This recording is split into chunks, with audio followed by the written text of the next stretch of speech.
नमस्कार दोस्तों, आप सभी का स्वागत है इनफिनिटी मैथ्स ओरिजिन क्लासेस में।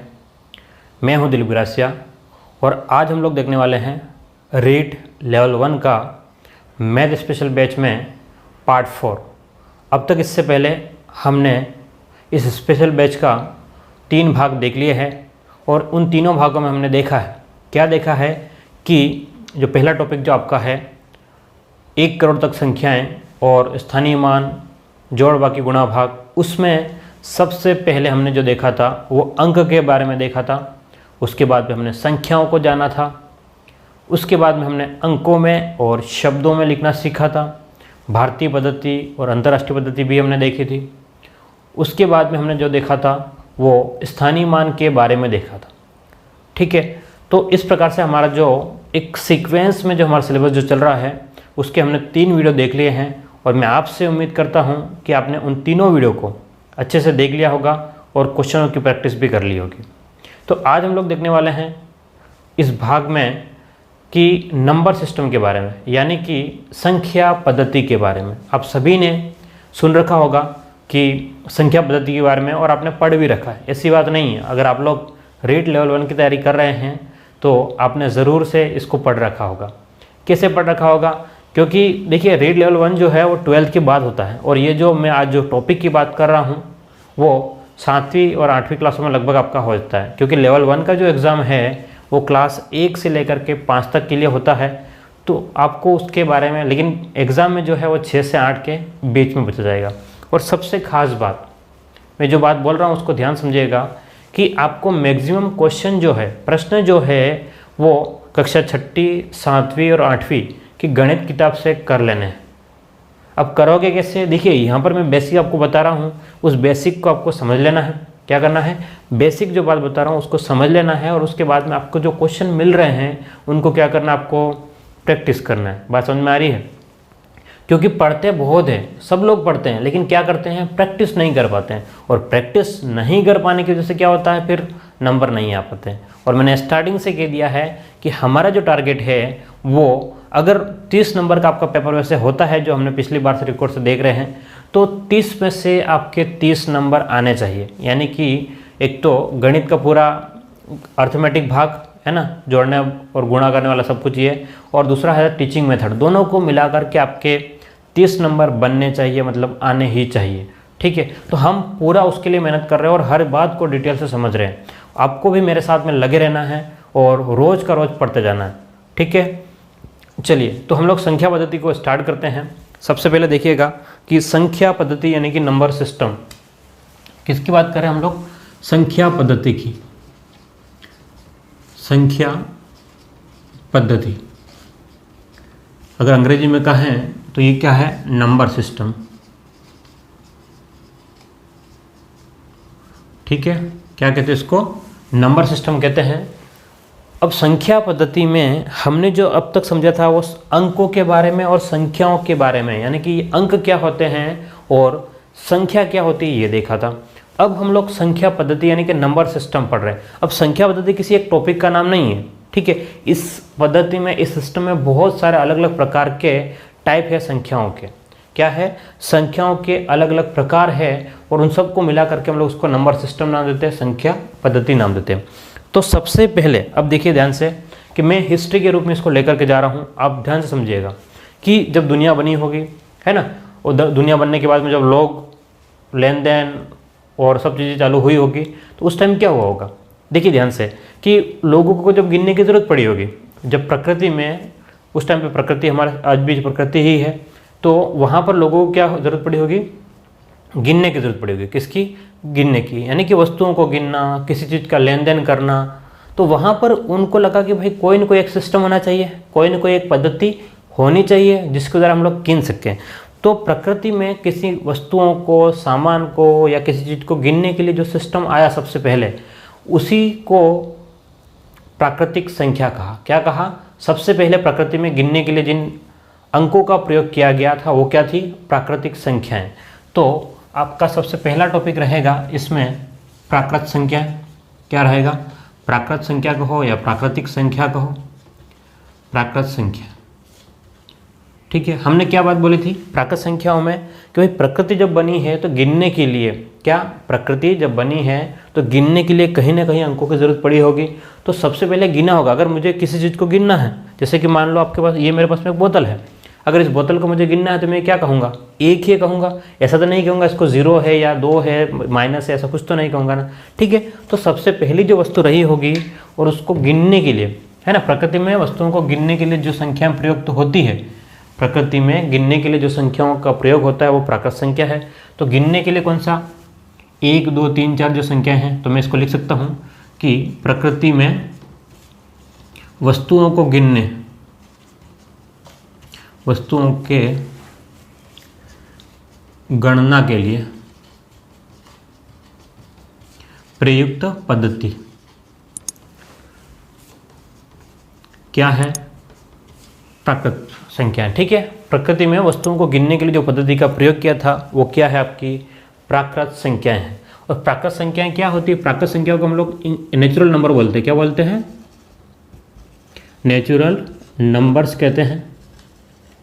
और शॉर्ट में हम लोग उसको एन से लिखते हैं। किससे, कैपिटल एन। किससे लिखते हैं हम लोग, कैपिटल एन से। क्यों, क्योंकि ये नेचुरल नंबर है। तो आपको एन लिखा हुआ मिले तो समझ लेना है कि वो नेचुरल नंबर यानी कि प्राकृत संख्याओं के बारे में बात कर रहा है। ठीक है, तो एन यानी कि 1 2 3 4 5 ऐसे जाएंगे, कहाँ तक, हम लोग अनंत तक जाएंगे। ये निशान जो आपका है, ये वाला जो निशान है वो किसका है, अनंत का। अनंत का मतलब बहुत बड़ी संख्या, 1 2 3 4 से करते करते जब जाओगे 1000 10,000 20,000 लाख करोड़ अरब खरब पदम नील 10 नील।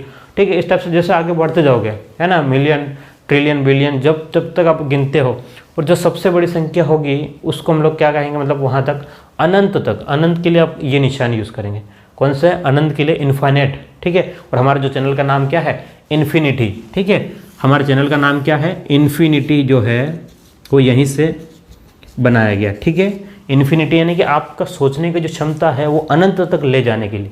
ठीक है, इस चैनल का नाम ही क्या रख दिया है, इन्फिनिटी, यानी कि हमने ये निशान जो उठाया है वो यहीं से उठाया और कहीं से नहीं उठाया। यानी कि आपकी सोचने की क्षमता जो है वो इन्फाइनेट तक करने का प्लान है हम सबका। ठीक है, तो हम प्राकृत संख्याओं के बारे में बात कर रहे हैं। तो 1 से लेकर के इन्फाइनेट तक यानी कि अनंत तक जाती है तो उसको क्या कहेंगे लोग, प्राकृत संख्या कहते हैं। क्या कहते हैं, प्राकृत संख्या। और ख़ास बात आपको ये बात ध्यान रखनी है कि भाई गणित में चीज़ें एक दिन में नहीं बनी है ना। क्या कह रहा हूँ मैं कि गणित में कोई भी चीज़ है वो एक दिन में नहीं बनी। एक दिन में नहीं बनने का मतलब क्या हुआ कि इसका विकास जो है वो ग्रेजुअली धीरे धीरे क्या हुआ, बढ़ा है। ठीक, क्या हुआ है, धीरे धीरे बढ़ा है। तो अब जब गिनने की ज़रूरत पड़ी तो 1 से हमने गिन लिया। लेकिन क्या होता है, ध्यान समझिएगा इस बात को अब, कि कभी कभी क्या होता है, जैसे कि मान लो किसी इंसान के पास में, समझिएगा बात को समझो, किसी इंसान, मान लो एक इंसान है, ये कौन है, एक इंसान है, और इसके पास में 5 रुपये बचे। 5 रुपये कितने हैं, 5 रुपये हैं। समझना बात को, इस इंसान के पास में 5 रुपये हैं और एक दूसरा इंसान आया। ठीक है, क्या आया, एक दूसरा इंसान आया और इससे क्या करता है, ये 5 रुपये ले लेता है। क्या करता है, ये 5 रुपये ले लेता है। तो अब इससे अगर किसी ने पूछा है कि भाई तेरे पास में कितना है, तेरे पास में कितने रुपए हैं, तो 5 रुपये तो ये ले गया। तो 5 ले जाने के बाद में क्या बचता है, तो वो कहेगा भाई मेरे पास में कुछ नहीं। क्या बोलेगा, मेरे पास में तो कुछ नहीं है, कुछ नहीं। तो अब मैंने कहा कि भाई कुछ नहीं का मतलब क्या हुआ, मुझे तो समझ में नहीं आया। कुछ नहीं का मतलब क्या है, तो उस टाइम पे एक ज़रूरत पड़ी। क्या ज़रूरत पड़ी भाई, कि ऐसी संख्याएं बनाई जाए। क्या, एक ऐसी संख्या बनाई जाए जिससे हम लोग कह सके कि भाई मेरे पास में कुछ नहीं है। क्या कह सके कि भाई मेरे पास में कुछ नहीं है, क्योंकि ये संख्याएं क्या है, अधूरी है। भाई जब एक लेके चला गया कोई 5 संख्या या 10 कुछ भी ऐसा लेके चला गया, उसके बाद में ये तो कहेंगे हम लोग तो ये तो संख्या अधूरी है। क्या है, ये संख्या अधूरी है। तो इसके साथ में जब हमने 1 2 3 4 5 ऐसे करते हुए अनंत तक, इसके साथ में जब हमने 0 जोड़ लिया, क्या जोड़ लिया, 0, तो जैसे ही हमने 0 जोड़ते हैं तो ये आपका होल नंबर हो जाएगा। होल नंबर का मतलब क्या है, पूर्ण संख्या। क्या हो जाएगा, पूर्ण संख्या, होल नंबर। तो हम लोग इसको कहेंगे पूर्ण संख्या। पहला क्या था आपका, प्राकृत संख्या। पहला क्या था? प्राकृत संख्या। और पूर्ण संख्या क्या? जो संख्याएं 0 से प्रारंभ होती है। देखिएगा, पूर्ण संख्या क्या है आपके पास में? जो संख्याएं 0 से प्रारंभ होकर के अनंत तक जाती है। ठीक है, तो आपके पास में यहाँ पर क्या होगा कि 0 से प्रारंभ होकर, 0 से प्रारंभ अनंत तक जाए। ठीक है, क्या करें? 0 से प्रारंभ होकर के क्या करेगी? ये अनंत तक जाएगी।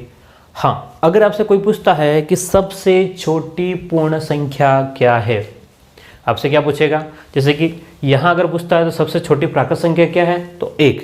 वैसे अगर यहाँ पूछता है कि सबसे छोटी, ध्यान से देखना, सबसे छोटी पूर्ण संख्या, तो आप लोग क्या बोलोगे? 0। क्यों? क्योंकि 0 से स्टार्ट होती है। सबसे छोटी पूर्ण संख्या क्या हो गया? 0 है। बात समझ में आ गई? तो आपको ध्यान में रखना है कि भाई प्राकृत संख्या क्या है और पूर्ण संख्या यानी कि होल नंबर। पूर्ण संख्या का मतलब क्या हम लोग इंग्लिश में कहें तो होल नंबर कहते हैं। ठीक है, इसलिए इसको W से हम लोग लिखते हैं। तो उम्मीद करता हूँ आपको ये दोनों बातें समझ में आ गई होगी। क्या? एक तो प्राकृत संख्या क्या होती है, ठीक है, और दूसरा क्या है आपका पूर्ण संख्या क्या होता है। पूर्ण संख्या जो 0 से प्रारंभ होकर के कहाँ तक जाए? अनंत तक जाए। तो आपको दो बातें समझ में आ गई होगी। अब क्या होता है, ध्यान से सुनिएगा कि भाई हमको लगा कि भाई अब ये पूर्ण हो गया, अब संख्याएं ज़रूरत नहीं पड़ेगी। तो क्या होता है, ध्यान से समझिएगा मैं जो बात बोल रहा हूँ, कि अगर मान लो किसी इंसान के पास में, समझिएगा, किसी इंसान के पास में 50 रुपये है। एक इंसान है, उसके पास में कितना है? 50 रुपये है। तो मैं इसको चित्र बना करके आपको समझाता हूँ। हम लोग किसके बारे में बात कर रहे हैं? इसकी अगली संख्या पूर्णांक के बारे में बात कर रहे हैं। किसके बारे में? पूर्णांक संख्या। ठीक है, तो अभी इसको समझने से पहले मैं एक चित्र बना करके बता रहा हूँ, उसको ध्यान से समझना। मान लो ये इंसान है और इसके पास में 50 रुपये पड़े हुए। ठीक है, अब एक इंसान यहाँ मान लो आपका इसका फ्रेंड जो है, क्या है? ये फ्रेंड है। ठीक है, फ्रेंड जो है, तो अब ये फ्रेंड, ये इंसान है और उसका जो कोई फ्रेंड है यहाँ पर है। अब क्या होता है, इसको ज़रूरत पड़ती है, किसकी? इसको पैसों की ज़रूरत है, रुपयों की ज़रूरत है। ठीक है, इसको क्या है? पैसों या रुपयों की ज़रूरत है। अब ये वाला क्या करता है, इसके पास आता है, फिर बोलता है कि भाई सुनो, क्या कहता है? अरे भाई सुनो, मुझे पैसों की ज़रूरत है। ये पूछता है भाई कितना रुपये की ज़रूरत है? ये बोलता है ये वाला कि भाई मुझे 100 रुपये की ज़रूरत है। कितना बोल रहा है? भाई मुझे 100 रुपये चाहिए। अब ये वाला परेशान। क्यों परेशान? भाई इसके पास में कितना है? 50 रुपये है ना? इसके पास में 50 रुपये हैं और दोस्त को कितना चाहिए? 100 रुपये चाहिए। तो क्या करेगा? तो क्या करता है, ये वाला जो है वो उसके पापा के पास जाता है। क्या करता है? उसके पापा के पास जाता है और बोलता है कि मुझे 50 रुपये चाहिए। बोले क्यों चाहिए? वो आपसे मतलब नहीं है, मुझे तो चाहिए कितना? 50 रुपये चाहिए। तो पापा से ये 50 रुपये लेता है। ठीक है, बात समझेगा। इसके पास में जब 50 रुपये थे, 50 रुपये अगर इसको दे देता है तो 0 हो गया, और पापा से इसने 50 रुपये लिए हैं, ध्यान समझेगा। तो अब पापा से अगर 50 रुपये लेते हैं तो इसने क्या लिया? पापा से मान लो उधार लिए। ठीक है, तो उधार लिए, तो अगर कोई इंसान किसी से उधार लेता है तो क्या करना पड़ेगा? वापस देना पड़ता है। ठीक है, बात अलग है, पापा को नहीं देना पड़ता है, लेकिन हम लोग एक रैंडमली बात समझ रहे हैं। उधार लेते हैं तो वापस क्या करना पड़ेगा? आपको देना पड़ेगा। और हमारे यहाँ सिस्टम तो ब्याज सहित देना पड़ेगा। ठीक है, तो अभी ब्याज व्याज वाला अभी कुछ नहीं है, सिर्फ क्या करना है, उसको देना है।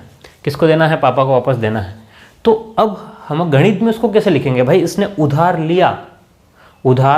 लिया लेकिन अब वापस देना भी है, तो उसके लिए जब हमारे पास में एक फिक्स लाइन होने के बाद में, उसके बाद में हम लोग कम पे जाते हैं तो उसको माइनस में लिखते हैं। क्या? माइनस में। यानी कि हमारे पास में जो संख्याएं थी 0, 1, 2, 3, 4 अप टू अनंत तक, लेकिन यहाँ प्रॉब्लम थी कि जब हमारे पास में 0 से भी कम पे जाना हो तो आप लोग क्या करोगे? 0 से भी कम पे जाना हो तो क्या करोगे? तो पता चला कि भाई अगर आपने 50 रुपये लिए हैं तो 50 क्या करना पड़ेगा? आपको माइनस करना पड़ेगा। क्या करना पड़ेगा? माइनस करना पड़ेगा। यानी कि यहाँ से स्टार्ट करना पड़ेगा वापस में। क्या? कि -1, -2, -3 ऐसे जाएंगे कहाँ तक, -50 तक। तो अब इस इंसान के पास में 50 थे, ये 50 और ये इसके 50 उधार लेकर के दोनों को मिलाए, ठीक है, दोनों को मिला करके उसने तीसरे इस वाले इंसान को दिए होंगे। तो ये जो सिस्टम आया है ना, जब पूर्ण अंक हो रहे हैं, बात समझ में आ रही है, जब प्लस वाली संख्याएं भी हो रही है, जब उसने 50 रुपये थे वो तो पहले दे दिए तो 0 भी हुआ और फिर उसके बाद में पापा से लेकर उसको दिए तो वो वाले जो है उसके ऊपर माइनस में है, ठीक है। यानी कि जब धनात्मक संख्याएं, 0 और ऋणात्मक संख्याएं सब साथ में शामिल होती है तो उसको हम लोग कहते हैं पूर्णांक या इंटीजर्स नंबर। क्या कहते हैं, पूर्णांक या इंटीजर। क्या कहते हैं, पूर्णांक या इंटीजर, यानी कि आई या हम लोग जेड से लिखते हैं, आई से लिखेंगे या फिर जेड से। बात समझ में आ रही है। पूर्णांक संख्या क्या हो गई, देखिए ध्यान से, ये मैंने एक्सप्लेन किया है, इसमें आपको उलझने की ज़रूरत नहीं है, एग्जाम में ये आपसे नहीं पूछेगा, मैं सिर्फ आपको समझाने के लिए बता रहा हूँ कि एक्चुअल में क्या है। जब आपको माइनस वाली संख्या है ना, जब आपको ऋणात्मक संख्या, क्या, ऋणात्मक 0 और धनात्मक, ठीक है, यानी कि ऋणात्मक को हम लोग क्या कहते हैं, नेगेटिव 0 है ना, ये नेगेटिव -VE का मतलब क्या है, नेगेटिव 0 और धनात्मक का मतलब पॉजिटिव। इन संख्याओं को लिखते हैं, या तो इंग्लिश में लिखो या फिर हिंदी में लिखो। तो जब आपकी ऋणात्मक संख्याएं 0 और धनात्मक संख्याएं एक साथ आपको दिखाई दें तो आप लोग उसको क्या कहोगे भाई, पूर्णांक संख्या है। क्या कहोगे, पूर्णांक संख्या है। ध्यान से समझिएगा इसका एग्जांपल।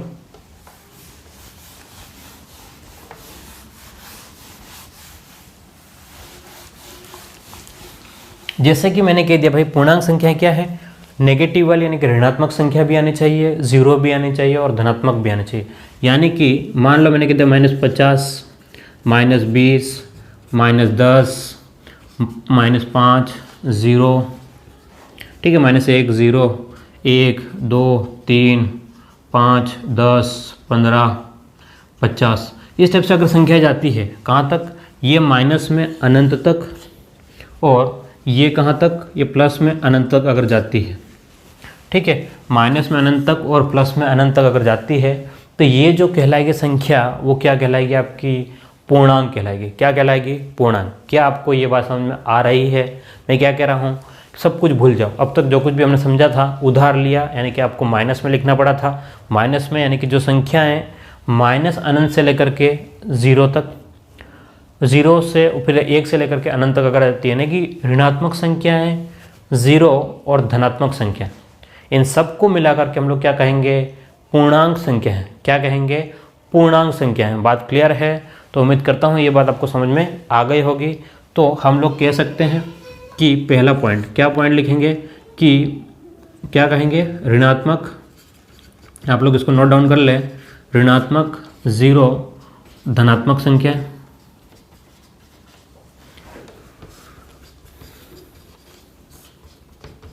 संख्याएं होती है। एक बात, अगली बात क्या है, सबसे छोटी कौन सी हो जाएगी, सबसे छोटी पूर्णांक संख्या। बताइए क्या होगी, सबसे छोटी पूर्णांक संख्या क्या होगी, बताइए ध्यान से देख करके बताओ। तो आप लोग क्या कहोगे, सबसे छोटी पूर्णांक संख्या क्या है, -इन्फिनिटी, यही कहोगे। तो गलत है।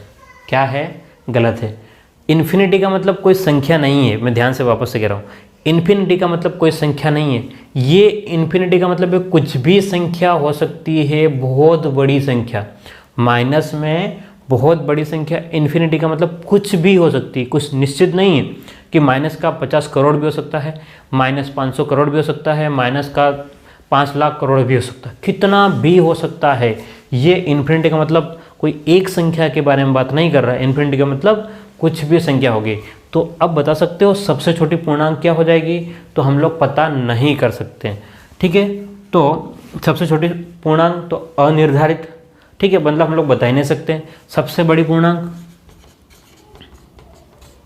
सबसे बड़ी पूर्णांक, तो हम लोग क्या लिखेंगे भाई, ज्ञात नहीं कर सकते। क्या है, ज्ञात नहीं कर सकते, कुछ भी हो सकता,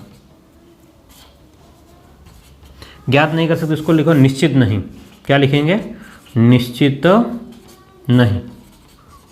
बात समझ में आ रही? तो अगर आपसे कहे कि सबसे बड़ी पूर्णांक क्या है, तो भाई इन्फाइनेट। इन्फाइनेट का मतलब कुछ भी हो सकती है, 50 करोड़, 500 करोड़, 5000 करोड़, जो भी है, 10 लाख करोड़, कुछ भी हो सकती। यानी कहने का मतलब जो ऋणात्मक संख्या है, जीरो और धनात्मक संख्या होती है, पूर्णांक संख्याएं हैं। पूर्णांक संख्याओं में सबसे छोटी पूर्णांक संख्या और सबसे बड़ी पूर्णांक संख्या हम लोग बता नहीं सकते। इससे पहले में क्या था, पूर्ण संख्याओं में सबसे छोटी पूर्ण संख्या क्या है, तो 0। पूर्ण और प्राकृत संख्या में सबसे छोटी प्राकृत संख्या क्या थी, तो 1 थी। बात क्लियर है यहाँ तक? कोई प्रॉब्लम?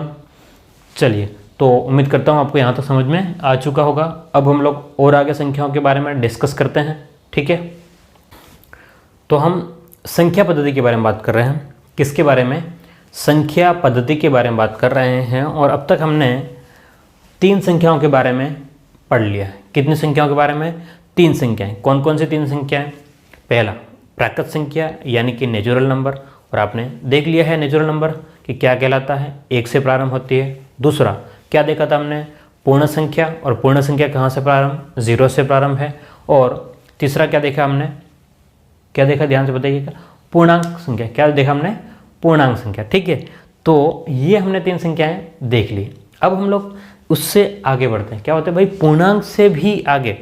क्या मतलब, अगर माइनस वाली संख्या है 0 और 1, 1 2 3 4 लिख देते, क्या उससे हो गया संख्या पूरी?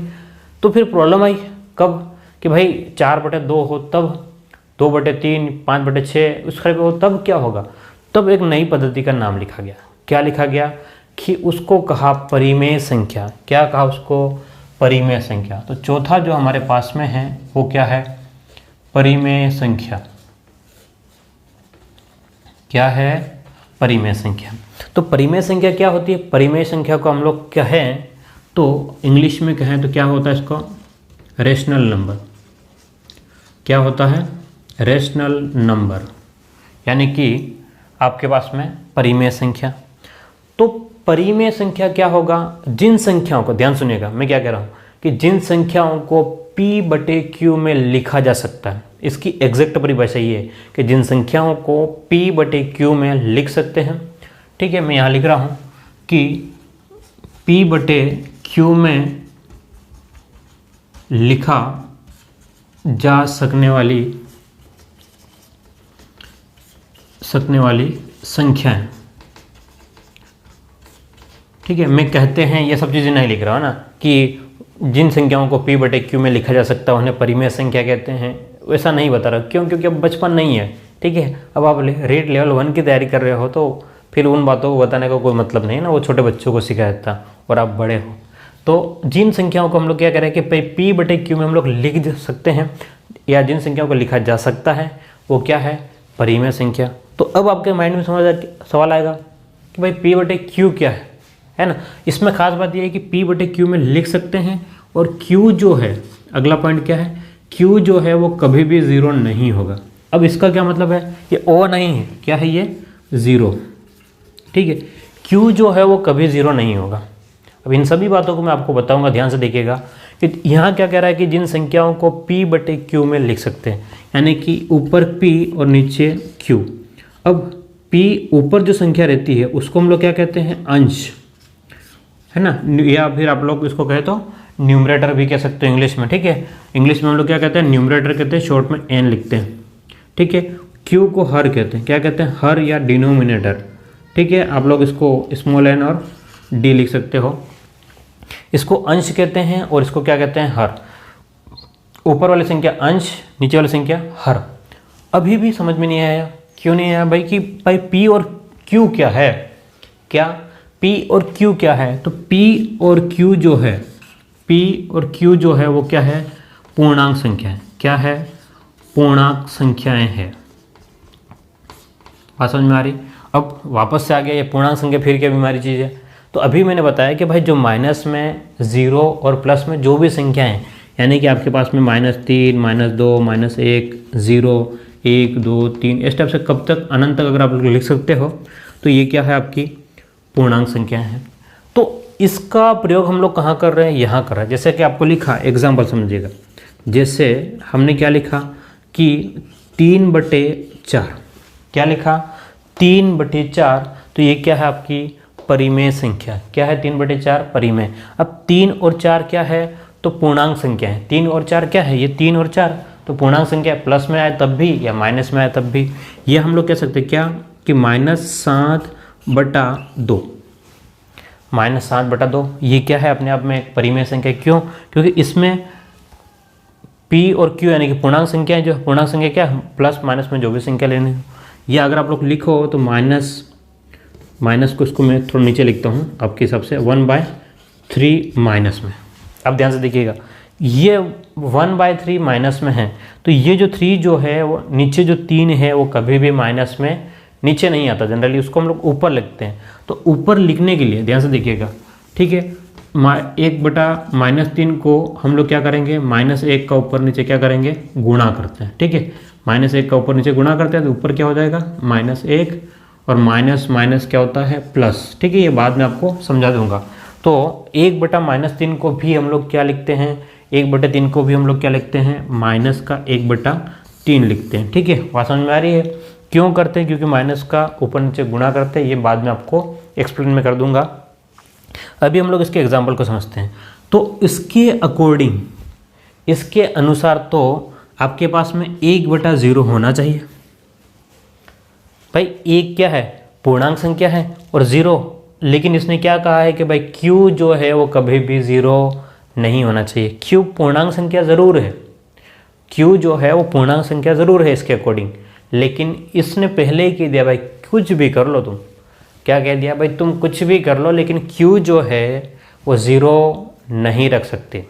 Q जो है वो 0 नहीं रख सकते हो। क्यों नहीं रख सकते? अब सवाल आपका और मेरा यही है, क्या है कि भाई Q 0 क्यों नहीं रख सकते। भाई उसने तो कहा कि पूर्णांक P/Q पूर्णांक संख्या में आप लोग लिख सकते हो, क्यों नहीं लिख सकते? उसके पीछे एक कारण है। अगर आपने किसी संख्या में 0 का भाग लगाया तो वो संख्या का अनिर्धार्य रूप होता है। कौन सा रूप? ध्यान से देखिएगा, मैं यहाँ लिख रहा हूँ अनिर्धार्य रूप। ठीक है, क्या होता है अनिर्धार्य रूप? यानी कि गणित में ऐसी कोई चीज़ नहीं है ना। तो अनिर्धार्य रूप को हम लोग बाद में एक में अगर हम लोग 0 का भाग लगाते हैं बाद में हम लोग अनंत कहते हैं, लेकिन अनंत वैसा नहीं होता है। ठीक है, एक अलग मैटर है, दूसरा मैटर है। तो आपको सीधा ध्यान रखना है कि भाई एक या किसी भी संख्या में, मैं क्या कह रहा हूँ, किसी भी संख्या में हम लोग 0 का भाग नहीं लगाते हैं। अगर 0 का भाग लगाया तो वो अपरिभाषित हो जाएगा, अपरिभाषित या अनिर्धार्य रूप हो जाएगा। क्या हो जाएगा? बस आप इतना याद रखें कि अपरिभाषित हो जाएगा, यानी कि गणित में ऐसी कोई चीज़ नहीं है जिसमें हम लोग 0 का भाग लगा सकते हैं। अपरिभाषित या अनिर्धारित, है ना। मैं आपसे कह रहा हूँ, अगर आप मुझे अलाउ कर देते हैं, क्या अलाउ करते हैं कि अगर आप 0 का भाग लगा सकते हैं, अगर आपकी गणित में 0 का भाग लगा सकते हैं या साबित कर सकते हो कि हाँ सर आप अलाउ कर दो मुझे कि आप 0 का भाग लगा दो, तो मैं आपको ये कह रहा हूँ कि 5 के बराबर हम लोग 10 सिद्ध कर सकते हैं, 5 के बराबर 50 सिद्ध कर सकते हैं, 5 के बराबर 1000 भी सिद्ध कर सकते हैं। ठीक है, 5 = 1000। तो ऐसा कुछ भी पॉसिबल है। कब? जब 0 जो है आप अलाउ करते हो। इसीलिए हमने पहले ही कह दिया भाई 0 जो है वो कभी भी, यहाँ पर Q का मान है वो कभी भी क्या है, 0 नहीं होगा, कभी भी नहीं होगा। चाहे पूरे कितने भी गणित पढ़ लो आप, उसमें 0 नहीं होगा। और अगर 0 हो गया तो कोई सी भी संख्या किसी के भी बराबर हो जाएगी, फिर सिद्ध कर सकते हैं। बात समझ में आ रही है? अभी टाइम रहेगा तो हम लोग उसके ऊपर भी बात कर लेंगे। अभी हम लोग क्या कर रहे हैं, परिमेय संख्या के बारे में। परिमेय संख्या पहली बात जिनको हम लोग P/Q में लिख सकते हैं, एक बात। दूसरी बात Q है वो कभी भी 0 नहीं होगा। ठीक है, यानी कि P/Q का मतलब अंश बटे हर होता है। इसके एग्जाम्पल 3/4, -7/2, 1/-3 कहो या -1/3 कहो। और P और Q क्या है? तो पूर्णांक संख्याएं जो हमने पहले सीखी थी, उन संख्याओं को आपको यूज़ करना है। अब तक तो ठीक था, लेकिन फिर से एक सवाल आ गया। क्या सवाल आ गया कि भाई जिनको P/Q में नहीं लिख सकते उसको क्या कहेंगे?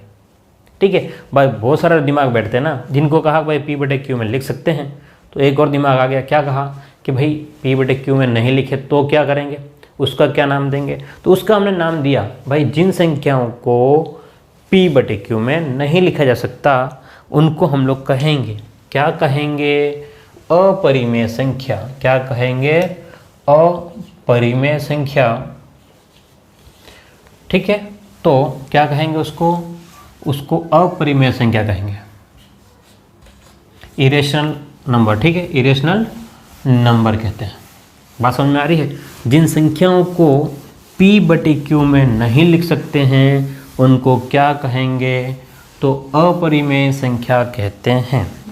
बात समझ में आ रही है या नहीं आ रही है? तो अपरिमेय संख्याओं के एग्जाम्पल से पहले हम लोग इसको पॉइंट लिख लें जिन्हें क्या p/q में नहीं लिखा जा सकता।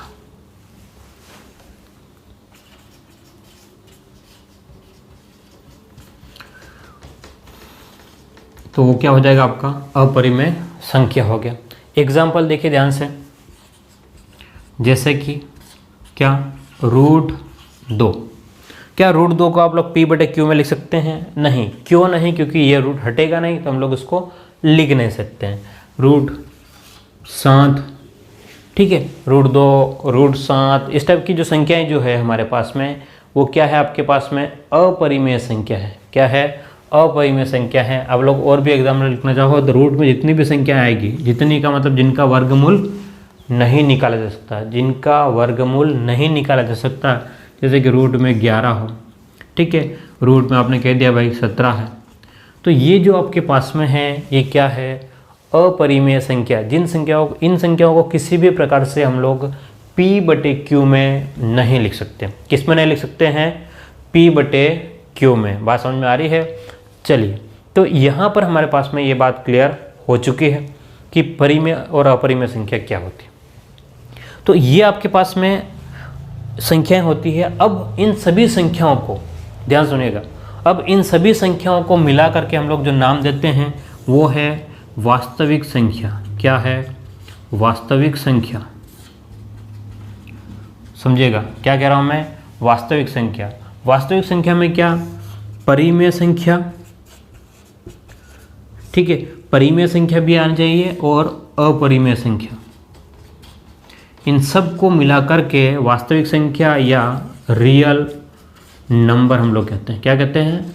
रियल नंबर कहते हैं, ठीक है। शॉर्ट में हम लोग R से भी लिखते हैं।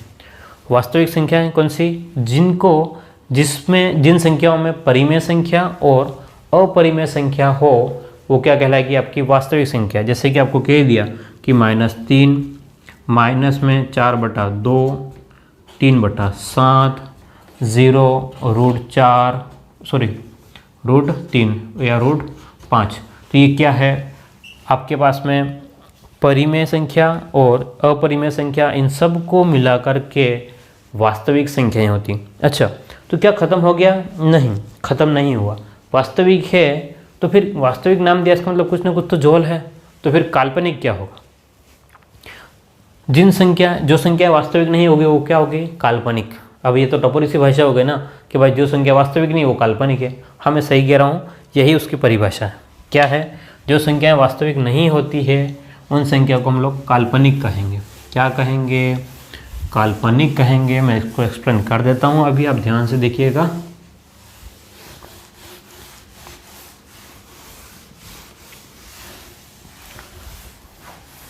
चलिए, तो हम लोग बात करें काल्पनिक संख्या के बारे में। किसके बारे में? काल्पनिक संख्याएं या फिर इमेजिनरी नंबर।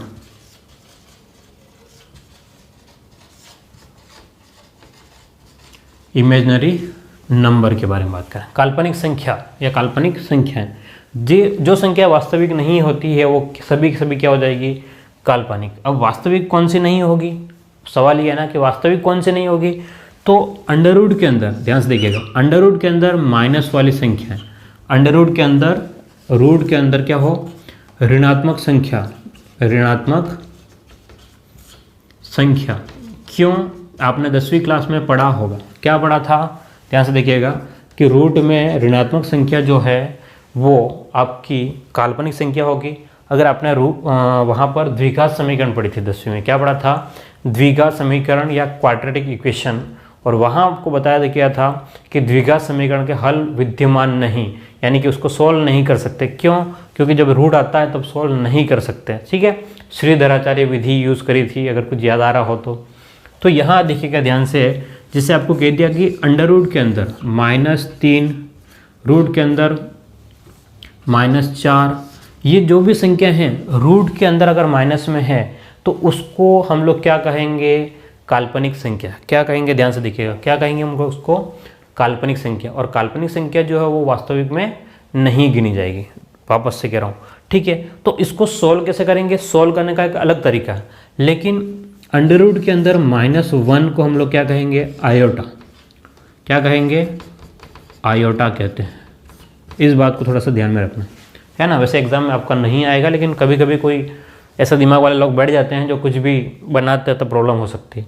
तो रूट के अंदर -1 है तो उसको हम लोग क्या कहेंगे, आयोटा। और आयोटा अपने आप में एक काल्पनिक संख्या है। क्या है, काल्पनिक संख्या।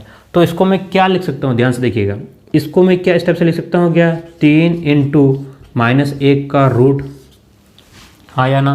तो इसको और अगर मैं आगे लिखना चाहूँ, इसको और आगे लिखना चाहूँ तो 3 का वर्गमूल, ठीक है। और यहाँ पर क्या हो जाएगा, इनटू में आपके पास में √-1।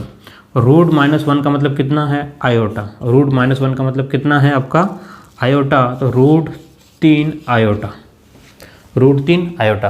यानी कि माइनस का √3 को हम लोग क्या लिख सकते हैं, माइनस सिर्फ प्लस का √3 आयोटा। और आयोटा का मतलब क्या है, इमेजिनरी नंबर, इमेजिनरी नंबर या काल्पनिक संख्या। जैसे कि आपको कह दिया यहाँ पर कि रूट में -4, तो इसको हम लोग लिख सकते हैं क्या, -4 को रूट में -4 × -1, ठीक है। तो 4 का रूट और -1 का रूट, तो 4 का रूट तो कितना हो जाएगा, 2, और -1 का रूट आयोटा, तो क्या आ जाएगा आपका 2 आयोटा। यानी कि आपको 2 आयोटा लिखा हुआ मिले या √-4, दोनों ही क्या है, एक ही चीज़ है। बात समझ में आ रही है। तो अब आप ये मत कहना कि सर ये 2 तो फिर आपके पास में संख्या आ गई, रूट हट गया, ये नहीं, साथ में क्या है, आयोटा है, ठीक है। तो ये क्या सब क्या कहलाएगी, आपकी काल्पनिक संख्या कहलाएगी। क्या कहलाएगी, काल्पनिक संख्या। तो अब ध्यान से समझिएगा, मैं वापस से फटाफट रिपीट कर देता हूँ, ठीक है। सबसे पहले हमने देखा, क्या देखा, प्राकृत संख्या जो 1 से स्टार्ट होती है। प्राकृत के बाद में देखा कि भाई ज़रूरत पड़ गई हमको किसकी, 0 की। तो प्राकृत संख्या में हमने 0 जोड़ा तो क्या हो गया आपका, पूर्ण संख्या। फिर 0 में माइनस वाली संख्या और जोड़ी तो पूर्णांक हो गया। फिर हमने क्या पढ़ा कि जिन संख्याओं को P/Q में लिखेंगे वो क्या कहलाएगा, आपका परिमेय संख्या कहेंगे। और उसके बाद में जिनको हम लोग P/Q में नहीं लिख सकते हैं उनको क्या कहेंगे, अपरिमेय संख्या कहते हैं। उसके बाद में हमने क्या देखा था, आपका वास्तविक संख्या के बारे में देखा था। किसके बारे में, वास्तविक संख्या। वास्तविक संख्या क्या होती है, अपरिमेय और परिमेय दोनों संख्याओं को मिला करके जो संख्या बनती है वो वास्तविक संख्याएं होती है। और जो वास्तविक नहीं वो क्या है, काल्पनिक है, हमारी सोच है, हमारा भ्रम है। तो काल्पनिक संख्याओं को हम लोग क्या कहेंगे, आयोटा से लिखते हैं, आयोटा कहेंगे, इमेजिनरी नंबर कहते हैं। बात समझ में आ गई है। तो उम्मीद करता हूँ आपको नंबर सिस्टम के बारे में बिल्कुल समझ में आ चुका होगा। अब हम लोग दशमलव के बारे में समझने वाले हैं। किसके बारे में, दशमलव के बारे में समझने वाले हैं। तो आप लोग इसको ढंग से रिवाइज कर सकते हो, देख सकते हो, और हम लोग आगे चलते हैं, ठीक है। चलिए, तो अब हम लोग देखते हैं कि परिमेय संख्याओं का दशमलव प्रसार किस प्रकार से होता है। क्या बात कर रहे हैं हम लोग, परिमेय संख्या यानी कि P/Q वाली संख्याओं का दशमलव यानी कि उसका डेसिमल में प्रसार किस प्रकार से होता है। समझिएगा बात को कि मैं क्या कहना चाह रहा हूँ कि जैसे कि मान लो कोई संख्या P/Q के रूप में हो। किसके रूप में, P/Q, यानी कि मान लो आपके पास में 3/2 संख्या हो। क्या हो, एक संख्या हो जो 3/2, तो इसको मुझे दशमलव में लिखना है। क्या करना है मुझे, दशमलव का मतलब पॉइंट वाली संख्या। क्या, दशमलव का मतलब डेसिमल यानी कि पॉइंट वाली संख्या। तो मैं क्या करूँगा, ध्यान समझिएगा, मैं क्या करूँगा यहाँ पर कि भाई मैं जो यहाँ जो नीचे जो संख्या रहती है, किसका, नीचे जो संख्या रहती है उसका 3 में भाग लगाऊंगा। नीचे जो संख्या रहेगी उसका किस में, 3 में भाग लगाता हूँ। तो 2 का भाग में अगर 3 में लगाता हूँ, ध्यान से देखिएगा, 2 का भाग अगर मैं 3 में लगाता हूँ तो कितनी बार, 2 एकम 2, कितना बच गया, 1, ठीक है। फिर मैंने पॉइंट लगाया। जैसे ही पॉइंट लगाया, दशमलव का मतलब ही क्या, हमने कहा था कि भाई 1 से 10 तक 10 संख्या होती है। पॉइंट लगाया मतलब क्या, आपका 1 0 बढ़ेगा। पॉइंट लगाया मतलब अपना 0 एक्स्ट्रा मिल जाएगा, ठीक है। जैसे ही पॉइंट लगाया 0 हो गया, तो कितना हो गया, 2 पंचे 10, घटाया कितना, 0। तो 3/2 का मतलब 1.5। बात समझ में आ रही है? 3/2 का मतलब कितना हो गया? 1.5। क्या उसी टाइप से हम लोग अगर चलें, मान लो आपके पास में कोई संख्या हो, कितनी हो? 1/3। तो आप 3 का भाग किस में लगाओगे? 1 में। कितनी बार? नहीं जाएगा तो आपको 0 लगा करके पॉइंट बढ़ाओगे तो 0। कितना हो गया? 10। तो 3 तिया 9। कितना हो गया? 3 तिया 9। कितना बच गया? 1। आपने पॉइंट लगा दिया है। क्या किया है? आपने यहाँ पॉइंट लगा दिया है, इसलिए आप लोग इसको 0 लिख सकते हो। कितनी बार? 3 तिया 9। फिर कितना रह गया? 1। आपने 0 लगा दिया इसलिए आपको 0 डायरेक्ट मिल रहा है। फिर कितनी बार? 3 बार। ठीक है, तो यहाँ पर कितना आ गया? 9। फिर कितनी बार आपका? फिर 3 बार। ठीक है, 1 0 9। ये तो क्या हो रहा है भाई? 3 3 3, ये तो लगातार चलता जा रहा है। क्या हो रहा है? लगातार चलता जा रहा है। तो अब ये संख्या यहाँ ख़त्म हो रही है। ये क्या हो रहा है? बिल्कुल ख़त्म हो गई है। यानी कि बिल्कुल क्या हो रहा है, हम हमारी भाषा में कहे तो बिल्कुल मर गई है। मर गई का मतलब शांत हो गई है ना। कोई मर जाते हैं तो उसको क्या कहते हैं हम लोग? शांत हो गया कहते हैं। तो ये तो संख्या 3/2 हुआ तो यहाँ बिल्कुल ख़त्म हो गया। लेकिन ये मर नहीं रही है, शांत नहीं हो रही है। वो क्या हो रही है? लगातार लगातार लगातार क्या हो रहा है? आगे बढ़ता जा रहा है। बात क्या ना, मैं शब्दों पे ध्यान देना। मैं क्या कह रहा हूँ? जो संख्या परिमेय संख्या थी, भाग लगाया, ख़त्म हो गई। ख़त्म का मतलब क्या हो गया? शांत हो गया। तो मैं वही बात कह रहा हूँ कि अगर दशमलव प्रसार हम लोग करते हैं तो संख्याएं 2 प्रकार से होती। क्या? एक तो शांत। क्या होता है? शांत। शांत का मतलब क्या है? टर्मिनेट। ठीक है, टर्मिनेट, टर्मिनेटिंग संख्याएं, जो टर्मिनेटिंग नंबर्स जो होते हैं। शांत का मतलब क्या हो गया? टर्मिनेटिंग नंबर्स, है ना, शांत संख्याएं। तो शांत का मतलब आपकी जो भी संख्या जो है भाग लगाने पर, परिमेय संख्या भाग लगाने पर क्या हो जाए? दशमलव प्रसार करने पर। भाग लगाने का मतलब क्या है? दशमलव प्रसार। भाग लगाने का मतलब दशमलव प्रसार। और जैसे ही हमने दशमलव प्रसार किया वो क्या हो जाएगा? ख़त्म। ख़त्म होने का मतलब ये है कि जैसे 3/2 लिखा, 5/4 है ना। समझ रहे हो बात को? ये सभी संख्याएं क्या हो जाएगी आपकी? मतलब शांत हो जाएगी आपके पास में। और हमने लिखा 20/8। ठीक है, और कोई संख्या आप लिख सकते हो, कुछ भी नहीं, 80/2। जो भी संख्या है, पॉइंट चाहे बढ़ाओ नहीं बढ़ाओ वो आगे चले। ठीक है, तो ये संख्या कहीं ना कहीं जा करके क्या हो जाएगी? ख़त्म हो जाएगी।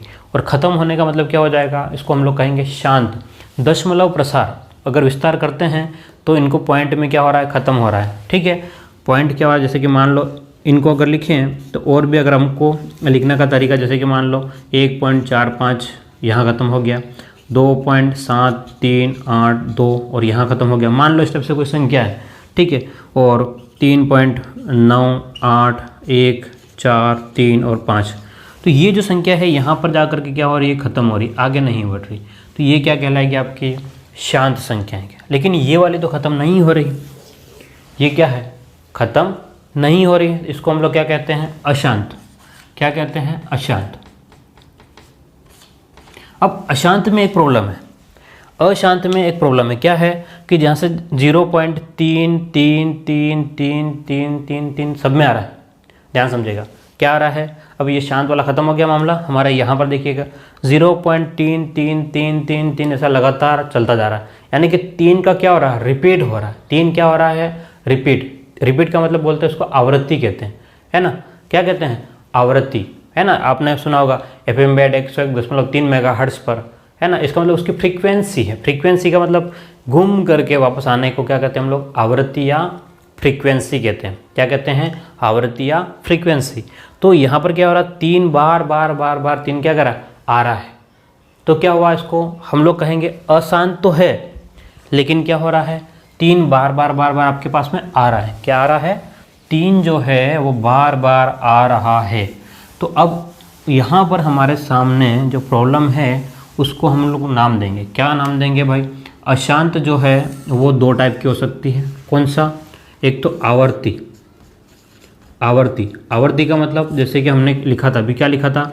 1/3 था तो 0.333333 इस टाइप से जा रही है। ठीक है, ये आवर्ती है। अब ध्यान सुनिएगा कि जब कोई संख्या एक जैसी संख्या बार बार बार बार रिपीट होती है, क्या कह रहा हूँ मैं?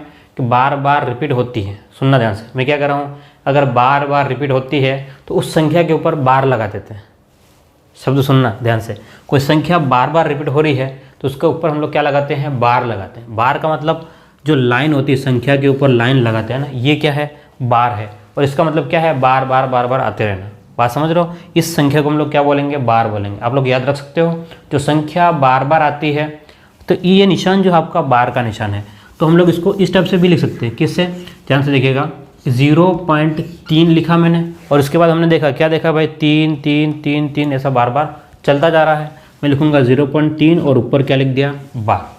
तो इसका मतलब क्या आप पढ़ोगे कि 0.3 और बाद में क्या है आपका 3, जिस संख्या के ऊपर लाइन है वो संख्या बाद में क्या होगी, रिपीट होगी। बाद में क्या हो रही, बार बार चलती जा रही। तो इसको क्या कहते हैं, आवर्ती। ठीक है, तो इसमें मतलब क्या हो गया आपका, एक तो शांत और अशांत में क्या, अशांत आवर्ती। ठीक है, अगर एक और संख्या जैसे कि मान लो हम लोग लिख देते हैं, डायरेक्ट मैं लिख रहा हूँ 0.4532, फिर 532, फिर 532, फिर 532। अगर इस टाइप से जा रही है, ध्यान से देखिएगा, ऐसे ऐसे बढ़ती जा रही है तो आपके पास में ध्यान से देखो, 532 यहाँ पर, 532 यहाँ पर, 532 यहाँ पर, 532 यहाँ पर। ठीक है, तो क्या हो रहा है, बार बार रिपीट हो रहा है। तो आप लोग इसको लिख सकते हो, क्या लिख सकते हो, ध्यान समझिएगा, इसको क्या लिख सकते हो, 0.4532 और बार बार 532 532 आ रहा है तो इसको रिपीट कर दिया हमने। ठीक है, तो ये जो है वो अशांत तो है, ख़त्म नहीं हो रही, लेकिन क्या हो रही है, रिपीट हो रही है, तो अशांत आवर्ती। अब जैसे कि मान लो आपने 22/7 है ना, आपने क्या किया, भाग लगाया, किसका, कि 7 का भाग 22 में लगा दिया। ध्यान समझिएगा, है ना, पाई का मान कितना होता है, 22/7 होता है। समझो, 22 में अपने भाग लगाया, कितना भाग लगाया, 22 में 7 का भाग, कितनी बार, 7 तिया 21, माइनस करोगे 1 बचेगा, पॉइंट लगाया 0। भाई 7 का भाग 10 में, तो 7 एकम 7, कितना बच गया आपका, 10 में 7 जाएगा तो 3, फिर पॉइंट लगा हुआ है, 0 बढ़ा देंगे, पॉइंट लगा है इसलिए कि आप लोग 0 बढ़ा सकते हो। तो कितना, 7 चौक 28, 7 चौक 28, माइनस करो, कितना बचा आपका, ध्यान से देखिएगा, कितना बचा, 2, पॉइंट लगा इसलिए 0 लगा सकते हो। तो 7 दूनी 14, कितना बच गया, 6, पॉइंट लगा हुआ इसलिए 0 लगा सकते हो, कितना हो जाएगा, 7 8 56, कितना बचा, 4, फिर पॉइंट लगा हुआ है यहाँ पर इसलिए इसको और 0 कर सकते हो आप लोग। तो कितना हो जाएगा, 7 5 35, कितना बचा, 5, पॉइंट है इसलिए आप लोग इसको 0 लगा सकते हो। तो 7 7 49, कितना बचा, 1, फिर आप लोग इसको 0 लगा सकते हो। ठीक है, तो यहाँ पर आपके पास में क्या हो रहा है, ये रिपीट हो रहा है यहाँ से, ध्यान से देखो, ये अब कितना आ गया आपका पास में, 10 आ गया, यानी कि 1.4285 इस टाइप से चल रहा है। ठीक है, तो आपके पास में रिपीटिंग संख्या कौन सी आ गई, यहाँ से 5 के बाद में वापस आपका क्या होगा, रिपीट होगा। ठीक है, तो ये आपके पास में एक सिस्टम है। तो हम लोग बात कर रहे हैं अशांत की बात कर रहे हैं, अभी आवर्ती हो गया, अशांत आवर्ती हो गया। अब दूसरा है अनावर्ती। अनावर्ती का मतलब जो रिपीट नहीं होता है, क्या हो, ख़त्म भी नहीं होता है और क्या होता है, रिपीट भी नहीं होता। जैसे कि आपको कह दिया कि 1.431985127 और 4 3 9 2 0, जैसे 0 नहीं आएगा, 1 5 4 3, मतलब ये बढ़ता जा रहा है। ध्यान से देखो, 1 पॉइंट मतलब इस स्टेप से आप जब भी बढ़ोगे, लेकिन आपको कोई भी संख्या यहाँ पर देखिए ध्यान से कि रिपीट होकर के वापस उसी अंतराल में रिपीट होने, वापस रिपीट होनी, ऐसी कुछ नहीं हो रहा है ना। जब ऐसा नहीं हो तो इसको हम लोग क्या कहते हैं, अनावर्ती। अनावर्ती का मतलब नॉन रिपीटिंग, क्या कहते हैं, नॉन रिपीटिंग। ध्यान सुनिएगा, अनावर्ती का मतलब क्या हो जाएगा, नॉन रिपीटिंग। नॉन रिपीटिंग का मतलब ख़त्म भी नहीं हो रही, लेकिन क्या है, रिपीट भी नहीं हो रही, ख़त्म भी नहीं हो रही है और रिपीट भी नहीं हो रही है। ठीक है, तो ऐसी लगातार आपके पास में क्या होता है, अगर चलती जाती है, इसको हम लोग कहेंगे, क्या कहेंगे, अनावर्ती संख्या है। क्या कहेंगे उसको? अनावर्ती संख्या है। ठीक है, तो उम्मीद करता हूँ आपको ये बात समझ में आ गई होगी कि परिमेय संख्या यानी कि p/q वाली संख्याओं का दशमलव प्रसार जो होता है वो शांत का मतलब जिसमें भाग लगाने पर ख़त्म हो जाए, अशांत का मतलब अशांत दो टाइप का, ख़त्म नहीं हो। अशांत का मतलब ख़त्म नहीं हो, लेकिन ख़त्म नहीं होने में भी क्या, एक तो बार बार रिपीट हो सकता है और अगला जो है वो रिपीट नहीं हो।